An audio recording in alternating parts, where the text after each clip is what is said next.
Civil service 2025 final result की तो result जारी हो चुका है और इस बीच मध्य प्रदेश के जो कैंडिडेट्स हैं उन्होंने परचम लहरा दिया। भोपाल के ईशान भटनागर को 5वीं रैंक हासिल हुई है। धार के पक्षल सेक्रेटरी ने 8वीं रैंक हासिल की और इसी के साथ खंडवा की रूपल को 43वीं रैंक मिली है। सतना की भूमिका जैन ने 331वीं रैंक हासिल की। गुना की देवांगी मीणा ने हासिल की 236वीं रैंक। और आपको बता दें कि यूपीएससी 2025 में कुल 958 अभ्यर्थी सफल हुए हैं, जिसमें 317 general category, 104 EWS, 306 OBC, 158 SC, 73 SC ST के जो अभ्यर्थी वो शामिल हैं, जिसमें 180 आईएएस, 55 आईएफएस और 150 आईपीएस चयनित हुए हैं। खंडवा की रूपल जायसवाल को 43वीं रैंक मिली है। पिछली बार 512वीं रैंक मिली थी, ज्वाइन नहीं किया था। वहीं नरसिंहपुर जिले में अनुविभागीय राजस्व अधिकारी तेंदुखेड़ा पूजा सोनी को 249वीं रैंक मिली है। वहीं सतना की भूमिका जैन ने 331वीं रैंक हासिल की। वो कृष्णानगर निवासी कपड़ा व्यवसायी मनोज जैन और सृष्टि जैन की बेटी हैं। भूमिका की सफलता से पूरे परिवार और क्षेत्र में खुशी का माहौल है। वहीं बात करें गुना की तो गुना जिले के कुमराज की देवांगी मीणा ने 236वीं रैंक हासिल की है। 2024 में उन्होंने 764वीं रैंक हासिल की थी। आईआरएस बनी थी। पिता नेशनल फर्टिलाइजर लिमिटेड में काम करते हैं। तो ये सफलता प्राप्त हुई है इन अभ्यर्थियों को। कमाल करके दिखाया है गुना की देवांगी मीणा ने और साथ ही खंडवा की रूपल जायसवाल ने। कड़ी मेहनत की, कड़ा परिश्रम के बाद ये सफलता हासिल की है। गुना जिले के छोटे से गांव माड़ाखेड़ा की देवांगी मीणा ने 236वीं रैंक हासिल की है और एक मिसाल पेश की है। उनके पिता एनएफएल में ऑपरेटर हैं। साधारण परिवार से आने वाली देवांगी की सफलता पूरे क्षेत्र के लिए गर्व की बात है।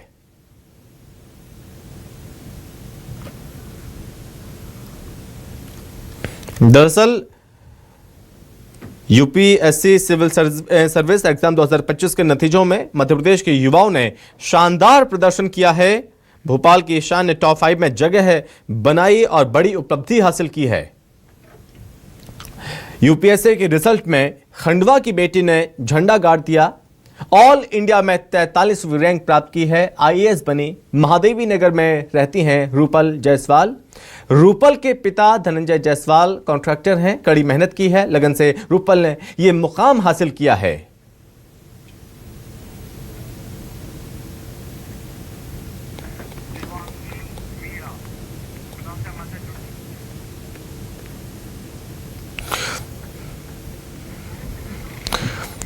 तो इस बीच यहाँ पर जो टॉपर्स हैं हमारे साथ जुड़ रहे हैं, उनसे भी बातचीत करने की कोशिश करेंगे और जानेंगे सफलता का राज क्या है।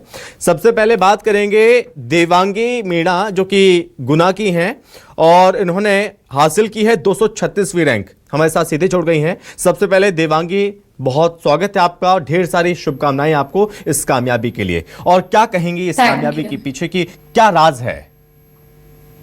Thank you so much for your wishes. काफ़ी लंबी जर्नी थी ये, काफ़ी लोगों का सपोर्ट था। सबसे पहले मेरे पेरेंट्स का सपोर्ट और भगवान का बहुत सारा आशीर्वाद है, उन्हीं की प्रेरणा है that this could happen.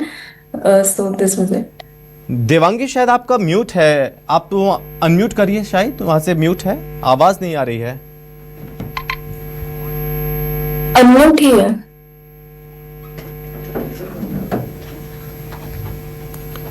I think मुझे लैपटॉप में ये वो करना पड़ेगा जी, ब्लूटूथ कनेक्ट। जी देवांगी, अभी हम सुन पा रहे हैं, बोलिए। बहुत बहुत शुभकामनाएं आपको और 236वीं रैंक हासिल की है और मिसाल पेश की है आपने। बहुत गर्व की बात है पूरे पूरे परिवार के लिए।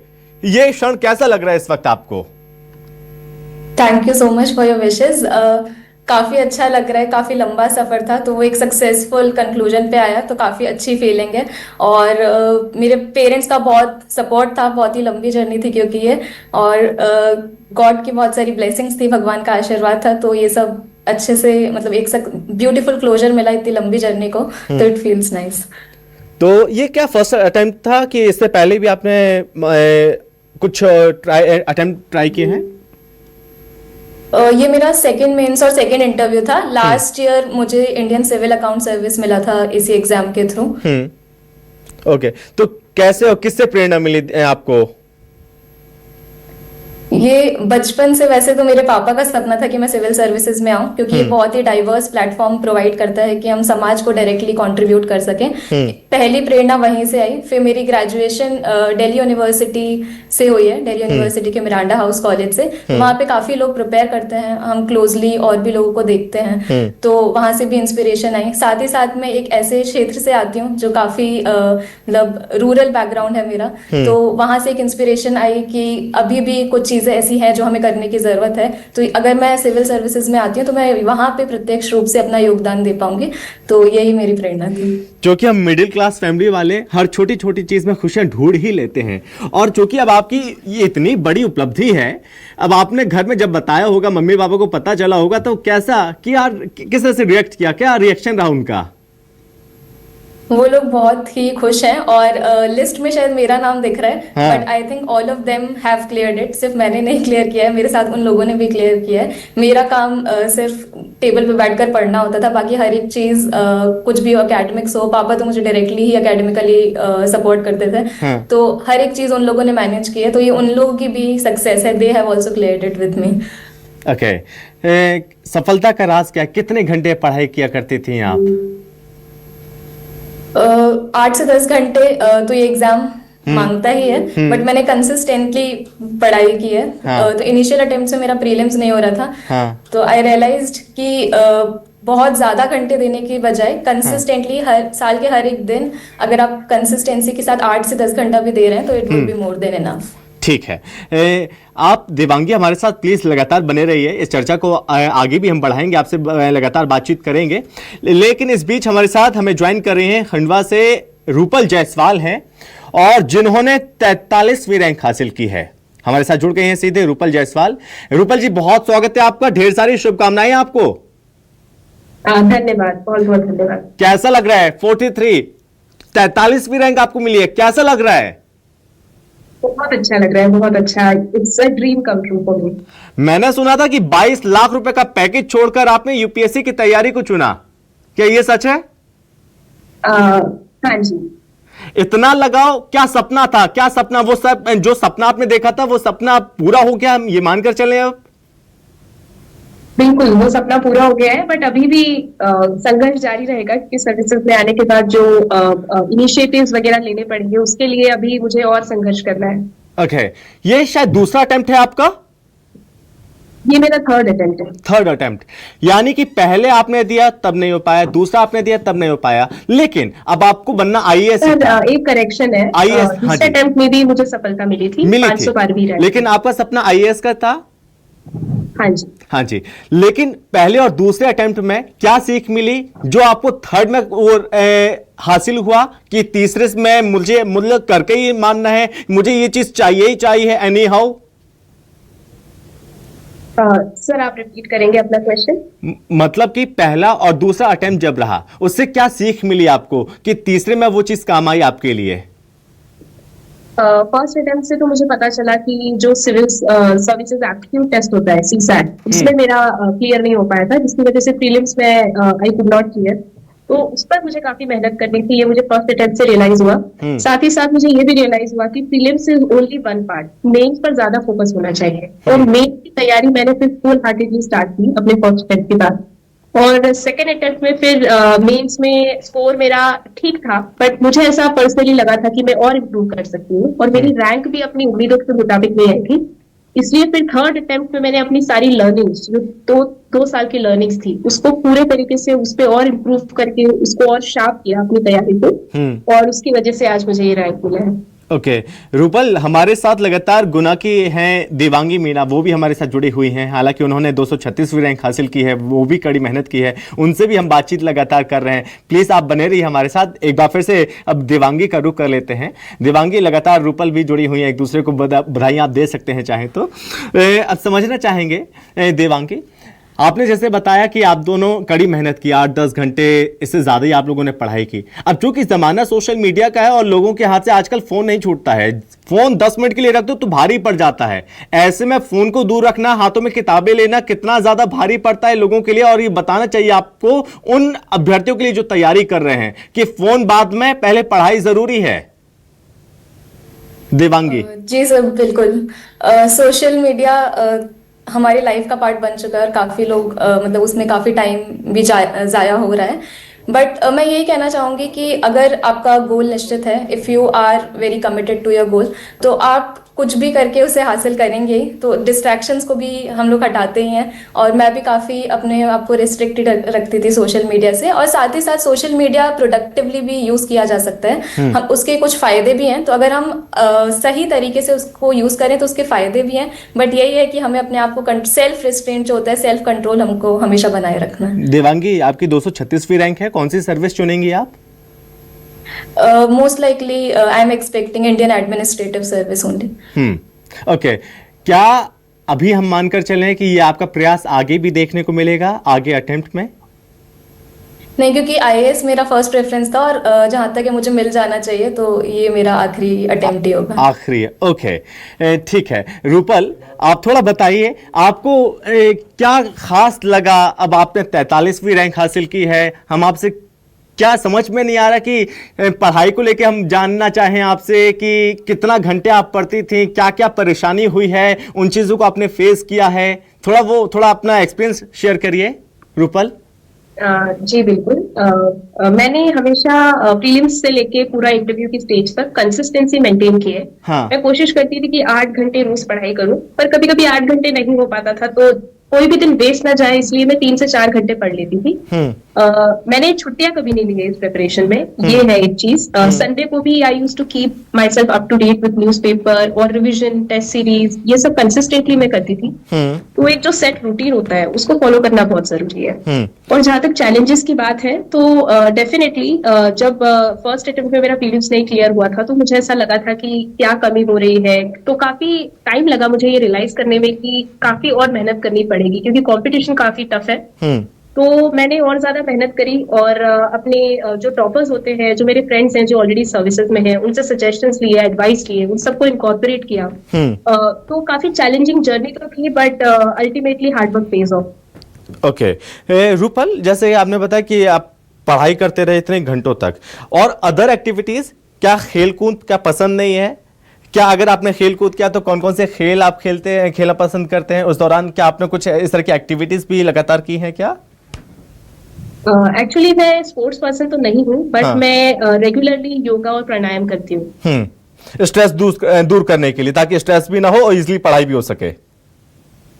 बिल्कुल सही। स्ट्रेस तो वैसे भी मुझे नहीं होता है, मैं पॉजिटिव हूँ, आउटलुक मेरा हमेशा से पॉजिटिव रहा है। बट सर्टेनली योगा और मेडिटेशन, प्राणायाम, इन सबसे हेल्प तो मिलती ही है अपने आप को काम और रिलैक्स रखने के लिए। ओके देवांगी, थोड़ा आप भी बताइए इस चीज को लेके, क्या आपको थोड़ा स्ट्रेस फील हुआ इस दौरान कि बहुत ज्यादा प्रेशर लग रहा है, ऐसा कुछ फील हुआ क्या?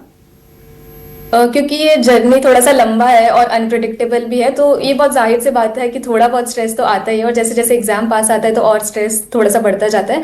बट मैंने ज्यादातर तैयारी अपने घर पर रहकर की है। तो मेरे पेरेंट्स ये मेक श्योर करते थे कि थोड़ा भी अगर मुझे स्ट्रेस हो रहा है तो कुछ ना कुछ ऐसे करते थे कि मैं बहुत स्ट्रेस रिलीव्ड हो जाऊँ, कुछ नॉर्मल हम लोग बाहर घूमने चले गए, या फिर मेरे पापा खुद स्पोर्ट्स में थोड़ा सा इंक्लाइंड है, तो मुझे लेकर जाते थे वॉक के लिए, या फिर साइकिलिंग के लिए कभी ले गए, या योगा के लिए, और बैडमिंटन कभी कभी मैं खेल लेती थी। तो इस तरीके की चीजें रहती हैं, तो स्ट्रेस रिलीव हो ही जाता है। और at the end of the day आपको स्ट्रेस वगैरह सब कुछ मैनेज ही करना होता है, तभी आगे आप बढ़ पाते हैं। ओके क्या एक चीज बताइए आप थोड़ा देवांगी, कि घर की तरफ से कोई मम्मी पापा कोई प्रेशर कि बेटा पढ़ने बैठो, अगर खाली बैठो तो बेटा पढ़ो, जैसे छोटे बच्चों को प्रेशर बहुत ज्यादा पेरेंट्स देते हैं ना, नहीं बेटा क्या करो, खेल रहे हो, नहीं चलो पढ़ाई करने लग जाओ, क्या ऐसे प्रेशर मिलता था क्या आपको? मेरे घर पे बहुत ही मतलब लाइट माहौल रहता है इन जनरल, तो मुझे घर से आने वाला जो प्रेशर है वो कभी फील नहीं हुआ। इनफैक्ट मैं खुद से बहुत ज्यादा प्रेशर लेती थी। तो मेरे पेरेंट्स हमेशा ये करते थे कि इतना ज्यादा टेंशन लेने का जरूरत नहीं है, हो जाएगा, नहीं भी हुआ तो देयर आर मल्टीपल ऑप्शंस, कुछ ना कुछ तो तुम कर ही लोगी। तो हमेशा हौसला बढ़ाने की ही कोशिश करते थे, और हमेशा बोलते थे कि स्ट्रेस से कभी चीजें सही नहीं होंगी, तो इससे बेटर है कि तुम प्रेशर नहीं लो और अच्छे से जो भी काम करना है उस पर। ठीक है, आप देवांगी हमारे साथ लगातार बने रहिए। एमपी के सीएम डॉक्टर मोहन यादव ने बधाई दी है टॉपर्स को, और मुकाम पाने वाले छात्रों को बधाई। ये बात कही मध्य प्रदेश के मुख्यमंत्री डॉक्टर मोहन यादव ने। मध्य प्रदेश की खास देश दुनिया में जो साख है, वो साख देश दुनिया में लगातार बढ़ रही है। जो रिजल्ट आया है उसमें मध्य प्रदेश के होनहार छात्र हैं, होनहार अभ्यर्थी शामिल हैं। बधाई दी है मध्य प्रदेश के मुख्यमंत्री डॉक्टर मोहन यादव ने। जो मध्य प्रदेश की साख देश में और दुनिया में बढ़ रही है उसके प्रतिमान है। मेरी अपनी ओर से दोनों युवा यूपीएससी के सिलेक्ट होने वाले मित्रों को बधाई और उम्मीद करेंगे ये हमारा आपका क्रम जारी रहेगा मिलने जुलने का। यहाँ आने वाले समय रंगारंग गेर निकलने वाले हैं, तो गेर के लिए मेरी अपनी ओर से अग्रिम बधाई। रंगों का ये त्योहार आनंद के साथ है। हम सब मिलकर के अपने प्रदेश की, देश की पुरानी हजारों साल पुरानी सनातन संस्कृति के साथ प्रत्येक त्योहार पर्व आनंद से मनाने की कल्पना करते हुए हम सब परस्पर सौहार्दपूर्ण संपर्क भी बनाए रखें। मेरी अपनी ओर से सबको बधाई। आज मध्य प्रदेश सरकार के द्वारा किसान कल्याण वर्ष होने के नाते से किसानों को लेकर एक बड़ा निर्णय करने जा रहे हैं, जिसमें सरकार के द्वारा जो 2585 रुपए क्विंटल गेहूं खरीदने का एमएसपी रेट है, उस पर 40 रुपए क्विंटल का बोनस देते हुए 2625 रुपए क्विंटल। तो यहाँ पर हम सुन रहे थे मध्य प्रदेश के मुख्यमंत्री डॉक्टर मोहन यादव को और बधाइयां दी हैं। और देवांगी हमारे साथ लगातार बनी हुई हैं और रूपल भी बनी हुई हैं। देवांगी, तो मध्य प्रदेश के मुख्यमंत्री डॉक्टर मोहन यादव ने बधाई दी है जी। देवांगी हमारे साथ लगातार बनी हुई हैं। तो देवांगी सुन रहे थे आप, मैं मध्य प्रदेश के मुख्यमंत्री डॉक्टर मोहन यादव को बधाइयां दी हैं, शुभकामनाएं दे रहे हैं अब आपको। अब आपका फील्ड में प्रदर्शन किस तरह से रहने वाला है और क्या कौशल रहेगा, क्या क्योंकि नई जिम्मेदारियां अब आपको मिलने वाली हैं देवांगी? मैं यही कहना चाहूंगी कि जो भी मुझे टास्क मिले, जो भी काम मिले, वो मैं अच्छे से पूरी निष्ठा और एक सच्चे कर्मयोगी की भांति वो कर पाऊं। और जो मेन फोकस एरिया मेरा रहेगा, शायद क्योंकि मैं खुद भी एक महिला हूं और महिलाओं से जुड़े हुए मुद्दे मेरे दिल के बहुत करीब हैं, तो वो एक एरिया ऐसा रहेगा जहां मैं काम करना चाहूंगी। साथ ही साथ ग्रामीण विकास एक ऐसा क्षेत्र है जहां पे मैं काम करना चाहूंगी, क्योंकि मैं खुद एक ग्रामीण पृष्ठभूमि से आती हूँ, तो वो मेरा एक एरिया ऑफ फोकस रहेगा। बाकी जो भी टास्क मिले उसे अच्छे से करना, that would be my main intention. अगर हम जानना चाहें इंटरव्यू के दौरान कुछ रोचक रहा है जिसको आप शेयर करना चाहें, आपको लगा घबराहट हो रही है, कुछ ऐसे सवाल आए हैं जिसको आप उसका जवाब दे पाने में असमर्थ हैं, तो किस तरह से मैनेज किया उन चीज़ों को आपने? थोड़ा वो एक्सपीरियंस शेयर करें आप। इंटरव्यू का एक्सपीरियंस काफी अच्छा था मेरे लिए। वो मेरा one of the favourite stages ही है, क्योंकि आपको खुद को जानने का मौका मिलता है, आपके क्षेत्र को, अपने आप को, आसपास की चीजों को जानने का मौका मिलता है। एक रोचक सवाल था, क्योंकि मेरा भूगोल, ज्योग्राफी मेरा विषय रहा है, ऑप्शनल भी, और मेरी सारी एजुकेशन भी इसी बैकग्राउंड से हुई है। तो और दिल्ली में काफी साल में रही हूँ, क्योंकि दिल्ली से मैंने ग्रेजुएशन और मास्टर्स किया है। तो मुझसे ये पूछा गया था कि आप ज्योग्राफी की छात्रा हैं और दिल्ली में काफी समय आपने बिताया है, तो एक ऐसा ज्योग्राफिकल फीचर जो किसी को भी नहीं पता हो तो वो क्या होगा। तो ये क्वेश्चन काफी इंटरेस्टिंग था। मैंने कुछ ऐसे आंसर्स दिए थे, बट उन्हें ऐसा कुछ जाना था जो नॉर्मल पॉपुलेशन को ना पता हो। और दूसरा, साड़ी पर मुझे कमेंट मिला था कि आपका साड़ी काफी सुंदर है। तो बाकी स्टेट से जो भी साड़ियां, जो भी हैंडलूम साड़ियां हैं, जीआई टैग है, उस पर मुझे सवाल मिले थे कि कौन से स्टेट से कौन सी साड़ीज होती हैं। ओके, ठीक है। रूपल थोड़ा आप भी बताइए हमको, इंटरव्यू का एक्सपीरियंस कैसा रहा? इंटरव्यू के दौरान आपसे किस तरह के सवाल पूछे गए? कुछ रोचक आपको सुनकर, आपको जानकर बड़ा हैरत हो, अरे ये चीज़ कैसे पूछ ली मुझसे, और ये चीज़ मुझे पता थी लेकिन नहीं आ पाई, क्या उस टाइम पे थोड़ा डर लग रहा था क्या? एक्चुअली पिछली बार भी इंटरव्यू दिया था, तो इस बार नर्वसनेस तो नहीं थी। और बोर्ड भी काफी कॉर्डियल था, और क्वेश्चंस मुझसे मोस्टली अपनी होम डिस्ट्रिक्ट रिलेटेड, जैसे मैं जब एंटर हुई तो मुझसे पूछा कि चेयरपर्सन ने पूछा कि आपके उनके फेवरेट सिंगर मेरी डिस्ट्रिक्ट से हैं, तो उनका नाम बताइए। तो फिर मैंने बताया कि किशोर कुमार जी। फिर उन्होंने मुझे बोला, आप किशोर कुमार के गाने सुनते हैं? तो मैंने बोला हाँ जी मैं सुनती हूँ। फिर उन्होंने ऐसे ही मजाकिया अंदाज में बोला कि आप लोग, आपकी जनरेशन तो सिर्फ अरिजीत सिंह के गाने सुनती है। और फिर ऐसे पूरा बोर्ड हंसने लगा। फिर क्योंकि मेरा ग्रेजुएशन लॉ से है और क्योंकि मैंने ऑप्शनल भी लॉ लिया था, तो मुझसे लॉ रिलेटेड क्वेश्चंस पूछे, जैसे डिवोर्स और मेंटेनेंस से रिलेटेड। तो यही सब था। ऐसे कोई क्वेश्चन तो नहीं था जिसका आंसर मैं नहीं दे पाई, बट कुछ क्वेश्चंस पे वो ज्यादा सेटिस्फाइड लग रहे थे, कुछ पे शायद उन्हें मेरा आंसर शायद ना भी पसंद आया हो, बट ओवरऑल काफी अच्छा एक्सपीरियंस। ओके, हॉबीज को लेकर थोड़ा बताना चाहेंगे, किस तरह की हॉबीज आप रखते हैं? वैसे मुझे पसंद है योगा करना और मुझे वॉक करना पसंद है। मैं शॉर्ट स्टोरीज पढ़ने में भी काफी इंटरेस्ट लेती हूँ। इनफैक्ट शॉर्ट स्टोरीज मेरा एक इंटरेस्ट है जो कि मैंने यूपीएससी के फॉर्म में भी लिखा था, हालांकि उससे कुछ क्वेश्चन नहीं पूछे, बट वो भी मेरा एक इंटरेस्ट है। ओके, अब आप फील्ड में पहुंचने वाले हैं, नई जिम्मेदारी मिलने वाली है, तो किस तरह से उसको आप टैकल करेंगे? नई जिम्मेदारी आपको मिलेगी, उसको लेकर भविष्य के लिए आपके लिए शुभकामनाएं। किस तरह का कौशल देखने को मिलेगा फील्ड पर आपका? आप अपना क्वेश्चन रिपीट करेंगे लास्ट वाला? अब जो जिम्मेदारी अब आपको नई मिलने वाली है, किस तरह का परफॉर्मेंस हम आपसे अपेक्षा कर सकते हैं और किस तरह से सारी चीज़ों को हैंडल करने वाले हैं अब आप आगे फ्यूचर में? मोस्टली मैं करेज और सेल्फ कॉन्फिडेंस के साथ हैंडल करूंगी जो भी सिचुएशंस आएगी। और मेरी ट्रेनिंग लॉ में रही है, तो मुझे लॉज का भी काफी डीप नॉलेज है, तो मैं कोशिश करूंगी कि लॉ को एक फेयर, जस्ट और रीजनेबल तरीके से अप्लाई करूं।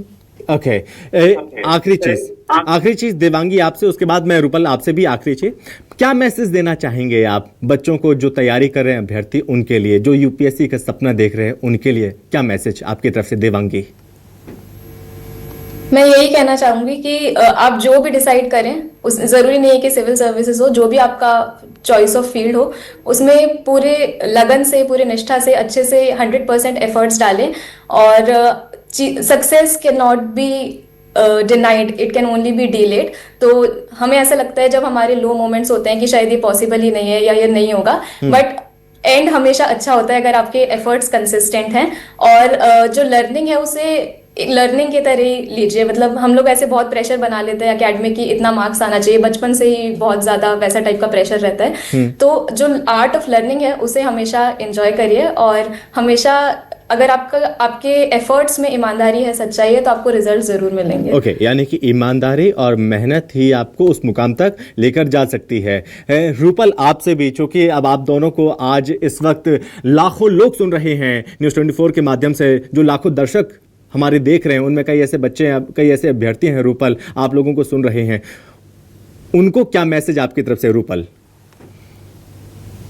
मैसेज कि हम सबको और ज्यादा सेल्फ अवेयर होना चाहिए, हमारे क्या स्ट्रेंथ्स है, क्या वीकनेसेस है, उस पे चिंतन करें, उससे रिकग्नाइज करें, उस पर काम करें, and try to be a better version of yourself. Don't try and compare yourself to others, but try and compete with yourself, improve with every day, improve your efforts, and definitely you will achieve what you want. ठीक है, ठीक है, बहुत धन्यवाद रूपल आपका, देवांगी आपका भी बहुत धन्यवाद, और ढेर सारी शुभकामनाएं आप दोनों को एक बार फिर से न्यूज़ 24 परिवार की ओर से ढेर सारी शुभकामनाएं। तो ये थी रूपल जायसवाल और साथ ही देवांगी मीणा, होनहार स्टूडेंट, और बहुत अच्छे से इन्होंने मेहनत की और वो मुकाम हासिल किया, वो जो सपना उन्होंने देखा था, वो सपना उन्होंने अपने बलबूते हासिल किया है, कड़ी मेहनत, ईमानदारी के साथ। क्या सफलता के रास्ते उन्होंने सारी चीज आज खुलकर बताई है कि किस तरह से उन्होंने पढ़ाई की है, कितने घंटे तक वो लगातार पढ़ाई करती रही बिना प्रेशर के, और ऐसे में सबसे ज्यादा परिवार ने उनका साथ दिया है। तो रिजल्ट सामने आ चुका है और इस बीच मध्य प्रदेश के मुख्यमंत्री डॉक्टर मोहन यादव की ओर से भी शुभकामनाएं दी हैं, सभी टॉपर्स को बधाई दी है। यूपीएससी सिविल सर्विस एग्जाम 2025 के नतीजों में मध्य प्रदेश के युवाओं ने शानदार प्रदर्शन किया है और प्रदेश से तकरीबन 43 कैंडिडेट्स चयनित हुए हैं। भोपाल के ईशान ने टॉप 5 में जगह बनाकर बहुत बड़ी उपलब्धि हासिल की, जबकि आस्था जैन, जिन्होंने 9वीं रैंक पाकर टॉप 10 में स्थान बनाया। इसके अलावा ग्वालियर के आदित्य मिश्रा, जबलपुर के अभिषेक दुबे, इंदौर के अनुज जैन, उज्जैन के अंकित शर्मा चयनित हुए हैं। संघ लोक सेवा आयोग यूपीएससी की सिविल सेवा परीक्षा 2025 के नतीजों में मध्य प्रदेश के कई होनहार युवाओं ने शानदार प्रदर्शन किया, प्रदेश का नाम रोशन किया। ईशान, भोपाल के रहने वाले ईशान ने शानदार परफॉर्मेंस किया और टॉप 5 में जगह बनाई। धार के पक्षल सेक्रेटरी ने 8वीं और सागर की आस्था जैन ने 9वीं रैंक हासिल की है। फिलहाल जो ईशान है वो इस वक्त नागपुर में है, उनकी मां भी उनके साथ रहती है और ईशान का पहले चयन आईआरएस में हुआ था और उसकी ट्रेनिंग कर रहे थे। इसी दौरान आए नए परिणाम में उन्होंने बड़ी उपलब्धि हासिल करते हुए आईएएस के लिए चयनित होकर टॉप 5 में स्थान बना लिया। भोपाल की सौम्या ने ऑल इंडिया रैंक 9वीं रैंक हासिल की और टॉप 10 में जगह बनाई। ग्वालियर के आदित्य मिश्रा जिन्होंने 62वीं रैंक हासिल की। जबलपुर के अभिषेक दुबे जिन्होंने ऑल इंडिया रैंक 128वीं रैंक हासिल की। इंदौर के अनुज जैन 310वीं रैंक हासिल की। उज्जैन के अंकित शर्मा 412वीं रैंक हासिल की। चयनित उम्मीदवारों में शामिल हैं ये अभ्यर्थी, ये कैंडिडेट्स।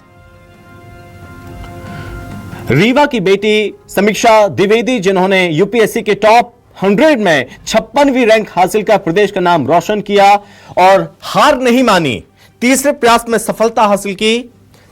और इस बीच कहना है कैंडिडेट्स का कि सफलता जरूर मिलती है, सिर्फ